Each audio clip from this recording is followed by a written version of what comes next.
I'm Corey Johnson. This is Bloomberg Technology. Coming up, Hewlett-Packard revenue takes a 10% dive. The stock taking a dive with it. We're going to break down the mixed bag of first quarter earnings results. Plus, John Chambers' big bet on voice.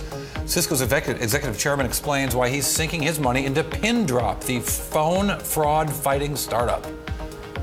And Square hits its stride after a record fourth quarter. Our interview on the road ahead with the company's CFO, Sarah Fryer. But first, our lead, Hewlett-Packard Enterprise, reporting a 10% fall in revenue in its first quarter earnings report, fiscal first quarter. Of course, shares in extended trading now down about 6%. The company had a revenue of $11.4 billion and a profit of $267 million, but that's unchanged from a year ago despite loads of acquisitions. As if that weren't bad enough, the company offered a weak profit forecast for the current quarter and the current fiscal year. Keith Roy joins us right now, partner at Coastal Ventures and my guest host for the hour. Glad to see you, man. As well as Crawford Del Prete in Massachusetts, Chief Research Officer and Executive VP at IDC. As it relates to this quarter, Crawford, what happened? Yeah, so what you're seeing, Corey, is that this is a company that has really cut and cut and cut. And is extremely lean in terms of overall expenses, so that as the top line goes, you're going to see that right away on the bottom line. Now the company experienced a few different dynamics in the quarter. They still are suffering from the impact of FX, of currency fluctuations. Commodity prices took a spike, so they saw in some cases as much as a 50% increase in memory prices. So that flows through to the bottom line. And then don't forget that you talked about a couple of acquisitions. I would say those probably aren't that impactful yet, except for Aruba. Well, obviously they're not impactful because the profits are not moving at all. Yeah, fair point. But what they also did is they named a new head of services, a new head of sales, and a new head of the channel. And I think that, from an execution standpoint, they had some issues. And you're seeing that right away in the results. And again, like I say, where the top line goes, right away, there's really no place for the company to maneuver when they have a shortfall on the top line, which is what they had. The number that I want to bring up a chart of the free cash flow numbers. This is a number I look at for a lot of companies, and I think it's important for HP. But I'll give them a break on this one. It was a horrendous free cash flow number, a $2.4 billion decline in free cash flow. But I think part of that was related. There was a footnote, and I don't want to read too much into that, because there was a footnote saying that they were essentially moving some pension liabilities to the joint venture that they created in the quarter. Yeah, again, there's going to be a significant amount of puts and takes in terms of what the history of the company has been. But make no mistake, it was a weak free cash flow quarter, and that comes out in the results straight up. I don't want to see that. Keith Roy, let me ask you about this from a bigger picture level. I won't make you do a model the company here on the fly. But I think it's really interesting to see this change in computing when we see the results from, I don't care if it's like Oracle Sun Division, IBM, Dell, we don't see results from anymore, even Cisco, because you see we're going from a world of selling servers and computer equipment to every company to selling it to three, Amazon, Microsoft, and maybe Rackspace or Google. Sure, and I think that there's a big macro trend, like all the company brands that we grew up with, or I grew up with, IBM, Oracle, let's say HP, are going to be less relevant. I mean, I think you see it in IBM's numbers. It's probably highly correlated with HP's numbers, and none of those companies know how to get sort of on the new wave, and it's not clear that they have a new wave in them, and they may just be mining the cash flow that's left in these companies for the next 5 years, but there's not a core growth strategy there unless they get lucky and acquire something that has real momentum, real fuel, real rocket power behind it, and those are hard acquisitions to do because those companies know that they have real momentum. And the market knows it too. Yeah, the market, the founders of those companies don't want to sell those companies. So fundamentally, they have a structural problem. The world has changed, and when you have three buyers, let's say, the buyers have power. They have pricing power. So at the end of the day, the sellers have pricing power. Well, depends on who the buyers. So the sellers of startup companies, the buyers of what? Of Amazon, of the big cloud providers. When there's only three people you're selling to and they account for a huge fraction of your revenue, you don't have a lot of leverage. And there's real structural problems at all of these companies. I would short, sort of all of them as a basket. Right. I mean, I want, Crawford. I mean, their server business at IBM. I mean, well, IBM, Hewlett Packard Enterprises, servers were down, software was down, services were down. But the servers business in particular looks alarming because you always wondered who they were selling to in the first place as more and more companies turn to Amazon Web Services, turn to Microsoft Azure, turn to Google Rackspace, to provide their computing. Yeah, so be really careful with that because there was another issue in the quarter, which I'm sure is going to come out on the call, which was that one very large service provider pushed an order out. And to Keith's point, that has a huge impact on these companies. But these guys are operating in an they have to be incredibly efficient. And when you see a mega supplier, one of these hyperscale companies push a data center build out, push a data center upgrade out, that has a huge impact. I think what you want to get underneath with HP in particular is they have the largest channel of any manufacturer of servers. And guess what? That's some weakness in sort of small and medium business. To your and Keith's point, going to the cloud, HP really feels that, and that erodes demand as well. So that makes it even more important that they not have these orders push to large-scale service providers like the Microsofts and other hosters around, or hosters and cloud service providers around the world. The easy question or the hard question?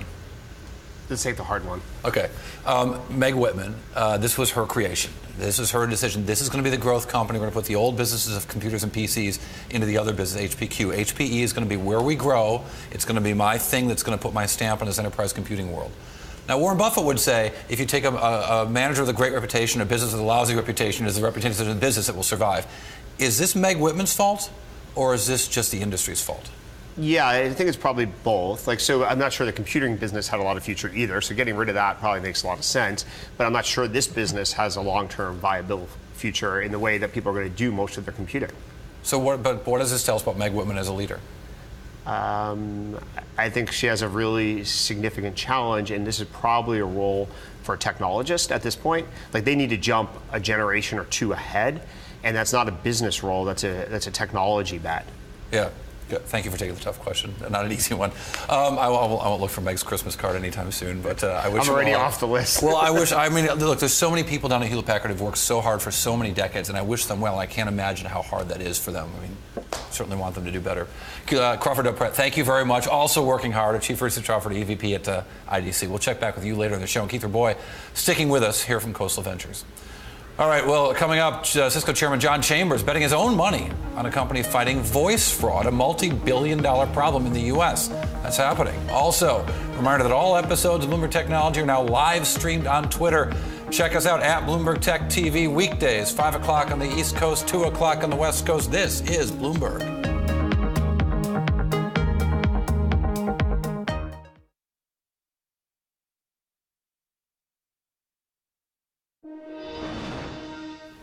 Let's look at the call center business. It's massive. Billions of phone calls, trillions of dollars moving around in stock trades, bank transfers, product purchases, you name it. But it's also one of the fastest growing forms of cybercrime. Hackers glean information from the data hacks, like the Target hack and others we've heard about. Then they take that information, call the call centers with fake purloined info, and get your money. Pindrop is fighting phone fraud, has a big investor behind it. We talked to Cisco Chairman John Chambers and Pindrop's CEO Vijay Balasubramanian. Check this out. So that entire business where they're asking you questions to identify yourself is a really, really bad idea. One, because it frustrates you. It doesn't catch very much fraud. Right now in the US alone, they're losing $10 billion to voice fraud, and even more so. $10 billion a year? Yeah, $10 billion a year. Because every single call that gets through, and right now, when we started the company, 1 in every 2,000 calls coming into these call centers was fraudulent. Now it's dropped down to 1 in every 900. So there's so many calls coming into these call centers because what people have realized is as people have secured their online and physical side, it's the easiest thing to pick up a phone, get a call center agent, and get him to do your bidding. And these call center agents are all about customer service, and so they're not catching the fraudsters. It's not their job. And what's happening is all these questions are translating to, in addition, $12.8 billion asking people stupid questions. John Chambers, how big is this business? This business, to me, is first very big in terms of the opportunity. You think about 22 billion being spent either in fraud or fraud prevention, and it upsets customers. You think, Corey, what the real takeaway is? It's going to become a digital world, 500 billion devices connected. What was a surprise to me is voice isn't the past, voice is the future. It's the platform for the future.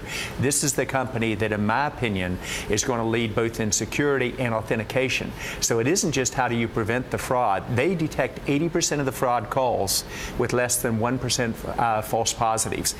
Almost every major security breach that you read about, 61% of them started with a voice call into the company.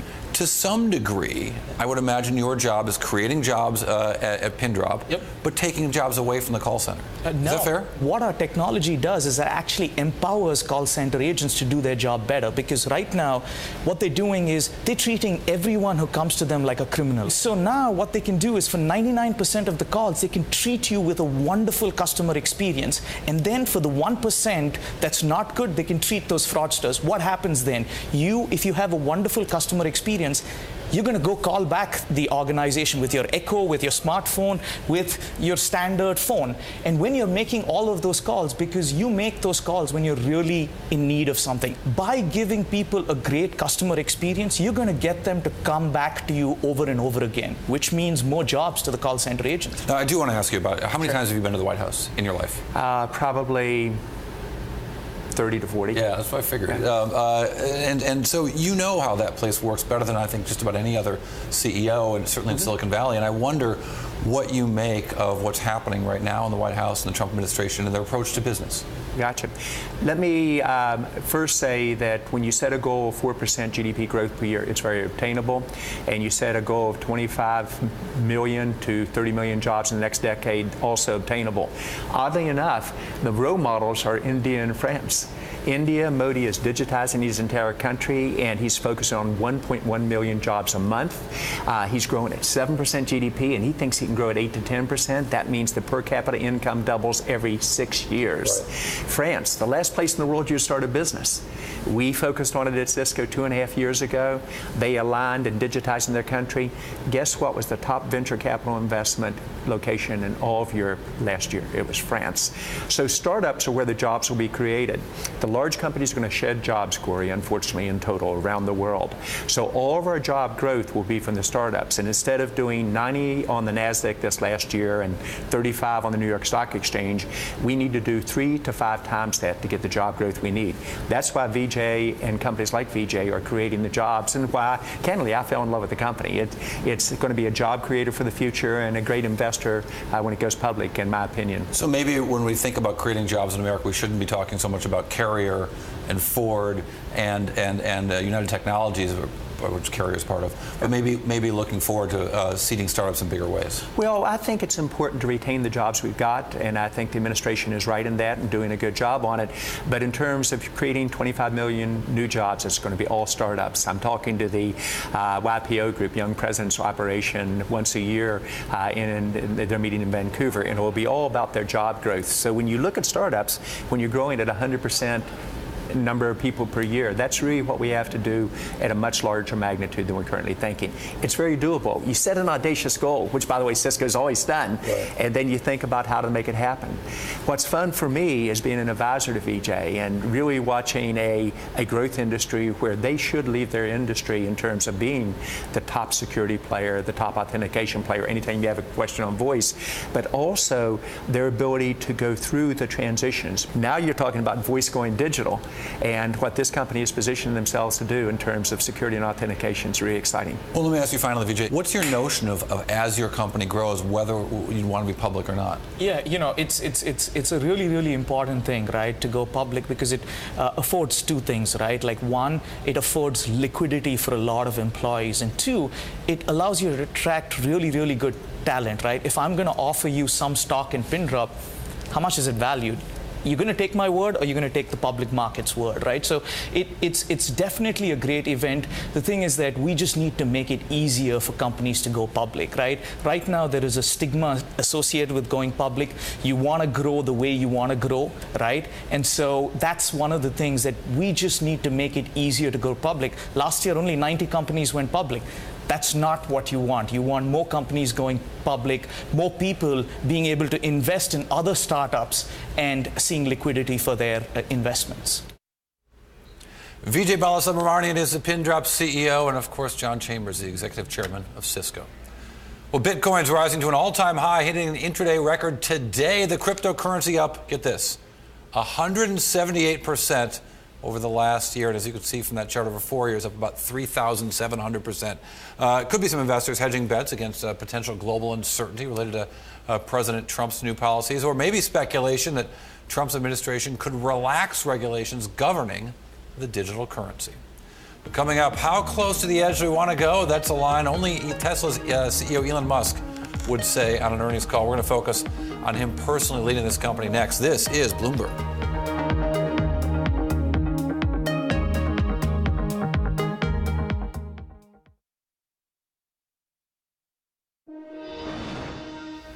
Hey, Time Warner is clearing its way to buy AT&T, really for its acquisition by AT&T, the cable behemoth that's going to sell its only TV station. It's kind of interesting. WPCH in Atlanta.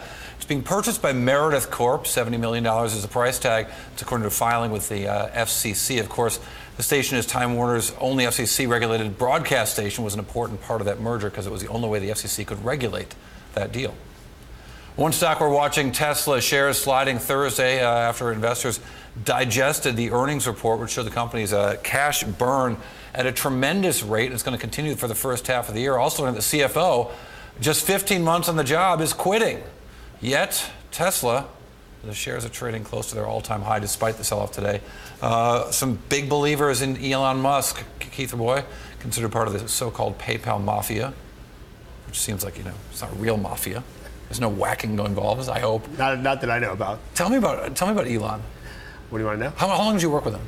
Well, he'd already been displaced as CEO when I joined the company, but he was on the board of directors. So PayPal purchased X, which was his online banking company. He briefly becomes the CEO of PayPal and then departs, but not ingloriously, I guess, if he stays on the board. Yeah, no, he stayed on the board, and obviously was I believe was the largest shareholder at IPO. So obviously it's a very successful investment. We merged with X in March of 2000. The market collapsed a couple days later, re-collapsed in June 2000, as you remember. And he took over as CEO in June, stayed through the end of August, and then Peter Thiel came in as CEO, interim CEO actually originally, September 25th in 2000, and really fixed the company. What was Elon really good at there? Well, obviously systems engineering is the key skill I think that Elon shares with someone like Steve Jobs from afar and Jack Dorsey, is being able to understand the business equation that lines up success in a complicated area. And very few people can actually do that. There's basically a variable like X times Y times Z that yields success in a business, and understanding all the moving pieces in your head and being able to tweak the right variables in the right order is a key to building a complicated company. Because there are so few critics of Tesla, I've taken the role of being one, and I enjoy it because it's a fascinating company with a really cool product and horrible financials, and so that's right up my bailiwick. But I wonder how you look at that business. Well, I look at the business, and the future of auto is probably based upon software and batteries. And Tesla is well positioned in software, at least compared to all the other people in the world that make automobiles, and probably as well positioned and better positioned in batteries. So the two fundamental drivers of the future, plus design, Tesla is better than anybody else on the planet at. So I think that you can. Well, all right. The batteries are Panasonic's invention as much as they're Tesla's, right? And it's a commoditized product. I don't know if that's a great business to be in. I don't think it'll be a commoditized product over the long term. I think there's a lot of innovation going on in batteries under the hood, both at Tesla and other places, that will propel the industry forward. And I think Tesla is well situated to capture the innovation in batteries. Basically, batteries are pushing the envelope in theoretical physics and theoretical chemistry. Right. And so innovation there is extremely difficult. We invest at Coastal Ventures in battery companies and have a set in our portfolio because we believe they're so important to the future of transportation as well as the future of mobile phones. And I think Tesla understands that and will capture most of the innovation. It is a place where there are a lot of investor bodies buried. I remember when I was working at a fund where we were shorting stocks, and I one day decided I'm just going to short any company with the word battery in the description, and we were already short all of them. There were no more out there, and they all collapsed. Well, I think that was before innovation in the mobile devices. So the reason why these devices are so large and it's difficult to sort of make them thinner is the heat dispersion with battery. And so as batteries become more capable, the smaller with longer lifespan, they allow better consumer electronics as well as better automotive innovation.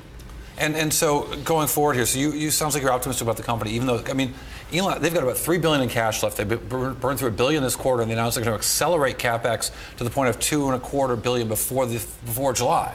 Look, this is not enough. This is not a business for most CEOs. We'll start there. It's very complicated, sort of making this whole thing work. That said, I think on the vectors of competition over the next decade, they're well positioned. Now, I'm not taking a position on the valuation of Tesla. It is richly valued on any multiple basis. So you can make an argument that you believe that Tesla's going to be the future, but the valuation's still off. I think that's a very reasonable place. Yeah, and that's the same kind of logic people looking at the Snapchat IPO too, right? Snapchat might be a great, important business, but... Or Twitter is one that comes up. Twitter has more influence in the world, I believe, than Facebook, but it may still be overvalued as a business qua business.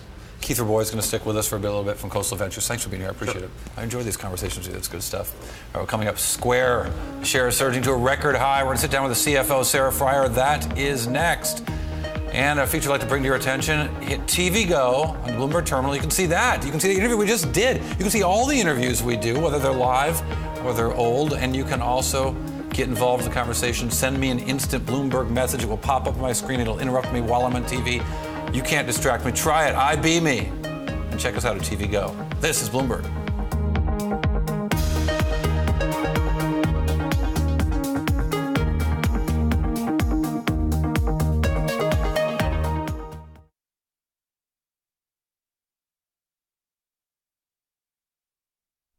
I'm Elisa Parenti, and you're watching Bloomberg Technology. Let's start with a check of your first word news. Mexico's foreign minister says one of the main concerns his government has is that the human rights of Mexicans living in the U.S. are respected. Luis Videgaray spoke during a press conference with his U.S. counterpart, Secretary of State Rex Tillerson. Austrian Chancellor Christian Kern says Britain should be charged about $63 billion when it leaves the EU. He is the first EU leader to put a value on the size of the UK's Brexit bill. He spoke with Bloomberg Television today, saying there's a debate looming about the size of the payment.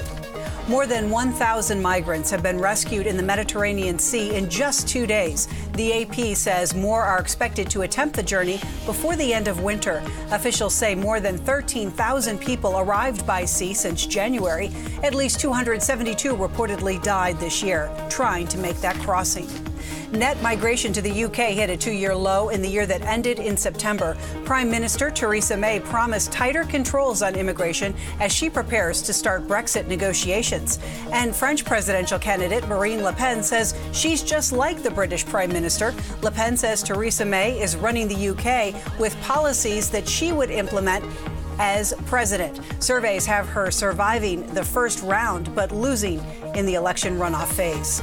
Global news 24 hours a day, powered by more than 2,600 journalists and analysts in more than 120 countries. I'm Elisa Parenti. This is Bloomberg. It's just after 5:30 p.m. Thursday here in New York, already 6:30 Friday morning in Singapore, getting ready for the weekend. I'm joined by Bloomberg's Haslinda Amin with a look at the markets. Haslinda, good morning and happy weekend.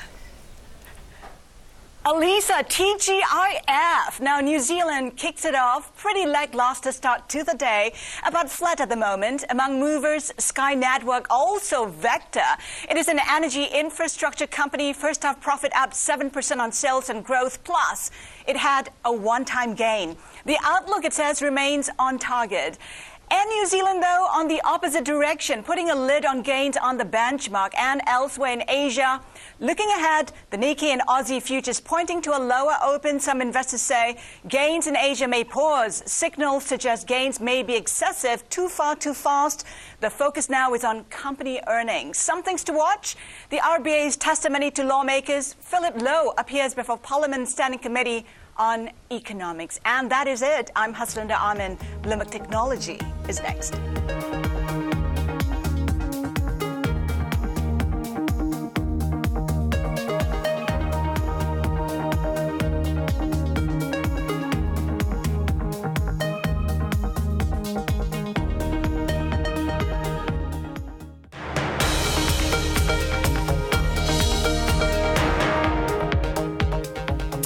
Bloomberg Technology. I'm Corey Johnson. Our top story this hour, Hewlett-Packard Enterprise out with results for their fiscal first quarter. Shares still down in after-hours trading. Earnings call underway. The company taking a 10.5% fall in revenue. Sluggish demand for, I don't know, servers, storage, software, services. Crawford Del Prete, thank God. Crawford Del Prete, IDC. Tell me something happy about Hewlett-Packard. Yeah, so there are some bright spots. I mean, when you get under the covers, they made an acquisition a number of years ago, 3PAR. That's up very, very strong, strong double digits. And again, there was a conversation we had earlier about, questioning the relevance of HP. I believe that HP will be relevant long term. It's just that the way people think about infrastructure is going to change. They bought Aruba, because turns out when you have 2 or 3 devices per person coming into an enterprise, you have to upgrade your Wi-Fi, and you have to do that all around the world. Guess what? Aruba is showing nice, over 20% growth. But the problem is that they have these legacy products as well, that in some cases they're divesting, and in some cases are just older products that are now being retired. And they're not moving into these new areas. Those new areas aren't contributing enough. The other area I would say that you want to look at with HP is technology services. That's one of their highest margin growth areas. It grew 4% in the quarter, and it's a renewable revenue stream over time. And I think it's an area that can contribute to margins going forward. Yeah, and kind of like Santa Claus, you can always count on HP to give us restructuring charges going all the way back to the year 2000. So. Yeah. Great stuff, Crawford Del Prete, Chief Research Officer and EVP at IDC. Thank you very much. All right, another company we're looking at is Square. Shares surging, record high in trading today. CEO Jack Dorsey, it's a part-time job for him, but unlike his other company, Twitter, Square's seeing some big gains. The electronic payments company saw sales up 21% in the fourth quarter, payment volume up 34% year over year. But how long can it grow like this? Lena Wang sat down with Square's CFO, Sarah Fryer. I think it's been great to see the company go from the first problem that we solved for sellers was how to take a payment. And that's evolved into a pretty complex managed payment solution. They slowly pulled us up into becoming a point of sale solution for them, and what I really think of as a commerce platform. And then you're right, we started to build new products on top that really play to our unique advantages. So a product like Square Capital plays to the fact that we have access to data that allows us to really manage risk. And so that's just one part of the cohort of products that, as you said, now comprise a quarter of our adjusted revenue. So lots more to do there. I think we can continue to grow the core. I think we'll continue to move up market. We're starting to shift from offline into online through our platform. And then, of course, we can take all of that and go global. So a lot of white space in front of us, and exciting to see how that will drive our growth. I think investors are pretty excited about those newer lines of business and that white space that show potentially more profitability. And we saw a huge jump in EBITDA margin from -6% last year to 16%. Yeah. How much higher can that number grow, and where would most of that increase in profitability come from? Right. So we want to be mindful of both growing the business, but also doing it in a way that continues to expand margins. And I think we've been clear that we think about a mid-single-digit margin expansion pace is good from here. And I think that's the right balance of being able to take back into the business the other profits that we're throwing off and invest them back in for growth. In terms of where that margin expansion will come from, one will just be top line outperformance. So just like this quarter where we beat top end of guidance by $7 million, that clearly impacts profitability. But beyond that, we want to get more efficient in our operating line expenses. I think in particular areas like G&A. Clearly, we did a big build as we went public, and now we're reaping the benefits of that, but we don't need to keep building at that same pace. Jack talked a lot on the call yesterday about automation. Automation is important for our sellers, and we want to put that into the products that they use, but it's very important internally too to utilize automation to make ourselves more efficient. Examples would be using machine learning in risk, or using machine learning or AI in areas like support and sales. So lots of opportunity there, and I think that will continue to help grow the margin profile. You mentioned global expansion earlier as a key point. You're currently in Japan, Australia, US, and Canada, but it's still largely domestic business. The vast majority of revenue comes from the US. So what can we expect the pace of global expansion to look like? So I think for us, there has been just huge opportunity here in the U.S. When you're a business that goes after commerce, following GDP is clearly a good route to take. That said, I think a huge stride forward for Square in 2016, or it actually happened right at the end of 2015, was getting our hardware platform to a point where we could globally accept payments. And what I mean by that is being able to take both chip and contactless transactions. The U.S. has been effectively the slow country in making that transition. So we didn't have to have it here in order to be able to take electronic payments. But now that we've shifted over to a world of chip and hence EMV, and I think more importantly, getting the U.S. into using contactless, we've now created hardware that really unlocks the rest of the world. And my hope is that will help us move faster now. And as you're evaluating M&A opportunities for international expansion, how much of that is going into your considerations for accelerating expansion? From an M&A perspective, we've historically not been a company that's done a lot of M&A. I think when we have done it, it's usually been to drive a product kind of beyond where the current roadmap is. Caviar is a great example, where we said we have a roadmap for how to provide a commerce platform for restaurants, but we're going to leap ahead and also do delivery, because delivery will bring more sales. I think other times we've done M&A, it's been more about adding talent into the mix, very kind of typical what Silicon Valley companies will do to get great engineers, great data scientists.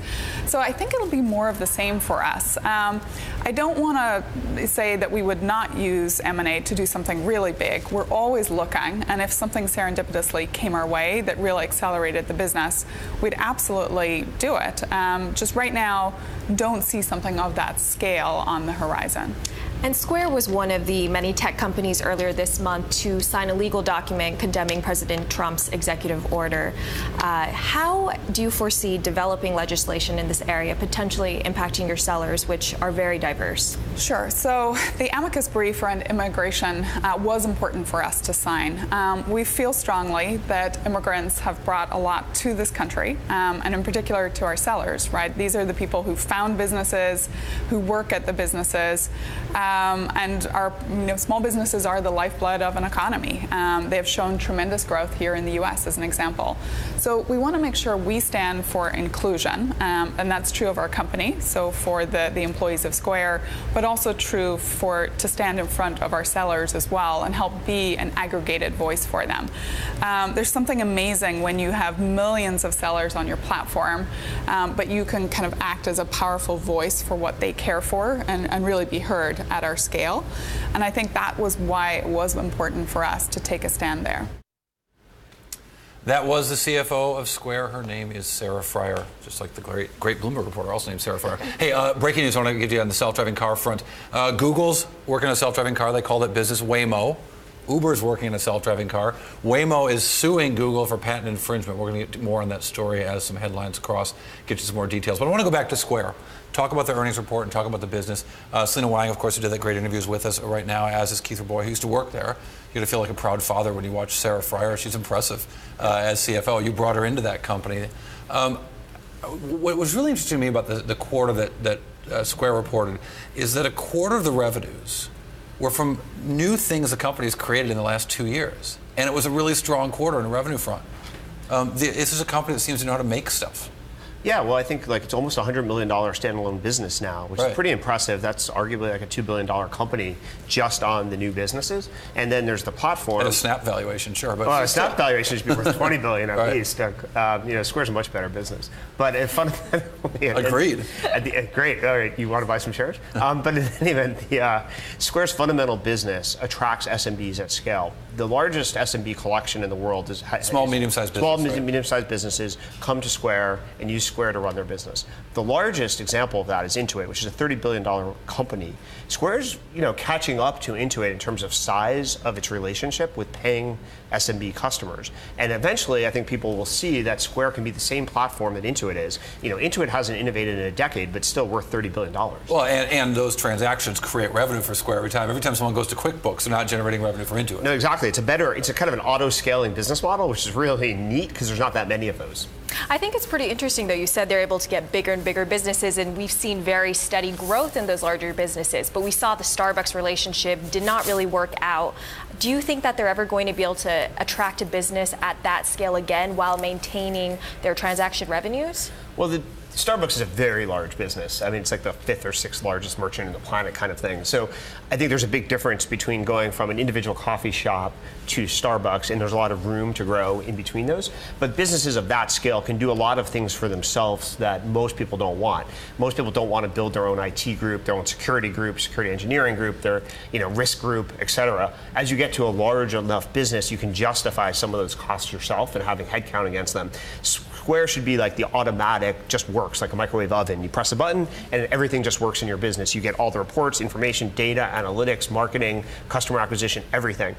There's a lot of demand for that, but that's not for everybody. Walmart's not going to run on Square most likely in the short term. Yeah, it seems like that question might dog Square forever. When are you going to get Target? When are you going to get another Starbucks? When are you going to get another Walmart? And maybe that's not the game. Well, I don't think that's a good way to look at most markets either. I think like sometimes people get overly attracted to big brands, and providing enterprise services to big brands is usually not the best market. We talked about it in terms of HP. They're selling to 3 very large companies, and that's actually going to undermine HP's market cap. Right.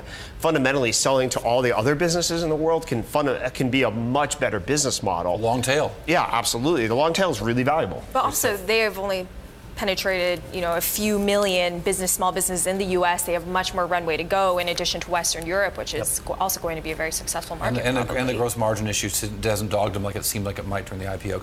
Selena Wang, thank you very much. Keith Raboy sticking with us. We appreciate that very much. All right, coming up, how Trump's visa changes could impact the $300 billion U.S. biotech industry. This is Bloomberg.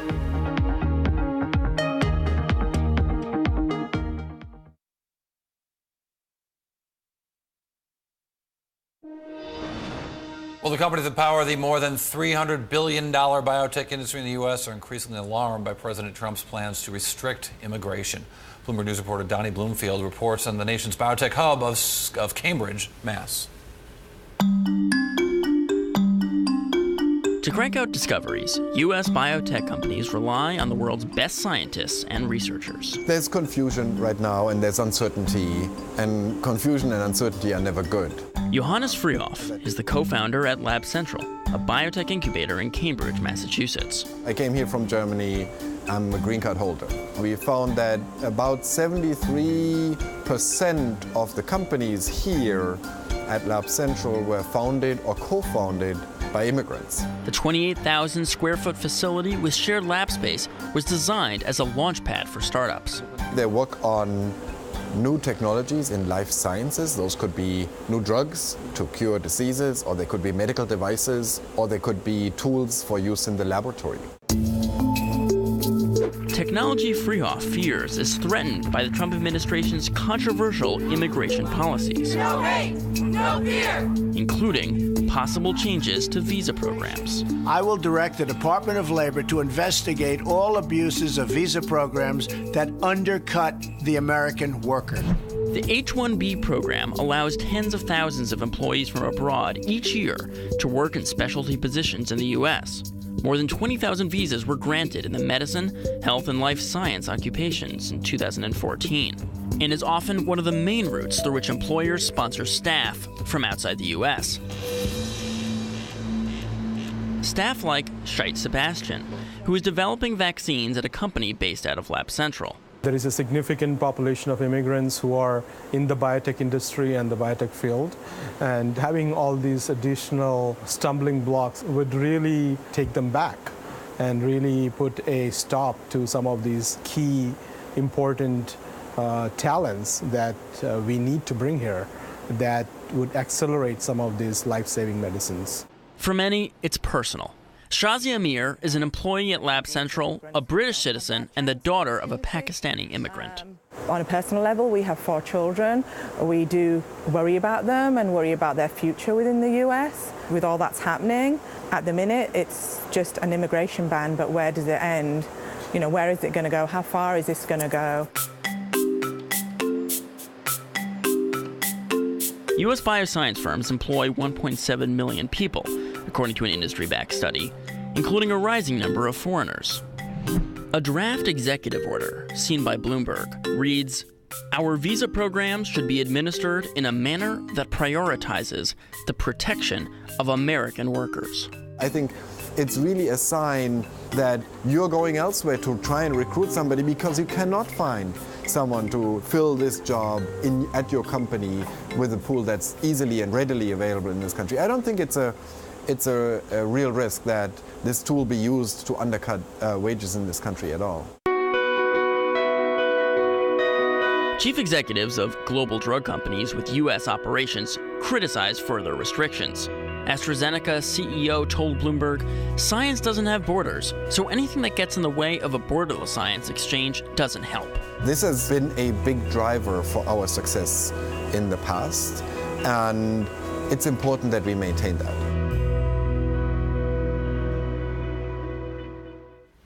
Our Bloomberg News reporter Donnie Bloomfield, in Cambridge, Mass. Coming up, Alphabet's self-driving car business Waymo suing Uber, as I just told you, those headlines crossing right now. We're going to dig into that story next. This is Bloomberg.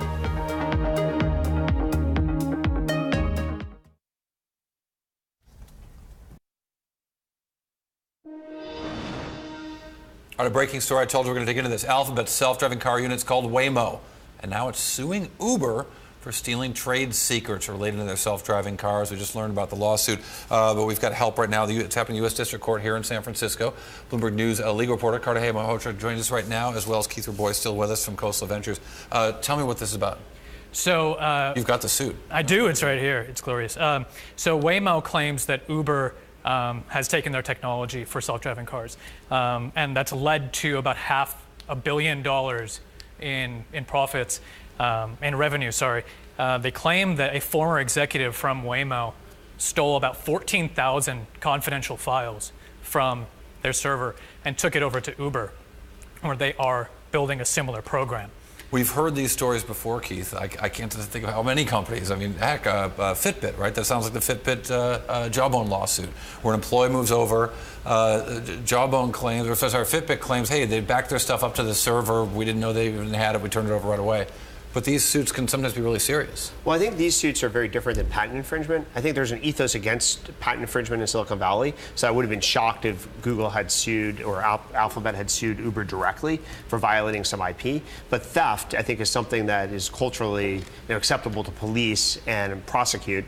And so I think that's unacceptable and a line that Alphabet's going to enforce. What do you mean ethos against patent infringement? Like if Google's employees would have gone ballistic if Google had sued Uber directly. I think it's just unacceptable to use patents offensively in most Silicon Valley software companies.